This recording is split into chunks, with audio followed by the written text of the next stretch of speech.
Welcome. Today I'm with Xiaomi Redmi Note 10 Pro and I'm going to show you how you can turn off Google Assistant on the smartphone. So first you have to go for the Google app.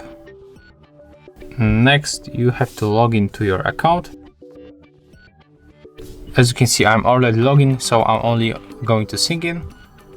Next we have to tap on more, move to the settings, find Google Assistant and scroll down until you find general settings. It will be right here under the food and the drink.